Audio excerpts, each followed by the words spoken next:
What's up guys? Kala mo talaga totoong vlogger eh. So, nandito po kami ngayon kasama ang asawa kong gutom lagi. Tingnan nyo, laki-laki ng braso.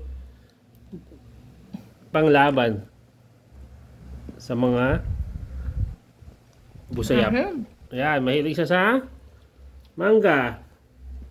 Ayun po, kasalukuyan po kami nagpapahinga sa aming trabaho. Nakakapagod eh. So buti, kakawala lang po ng tubig namin. So i-check natin kung meron pa rin. Nawala na? Wala na naman? Meron pa rin tubig. So yun, sana wag mawala.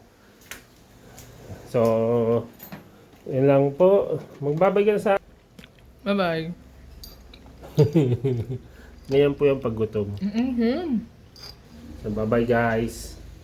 Salamat sa panonood kasi mag-i-stock ulit ako ng tubig. Bye-bye!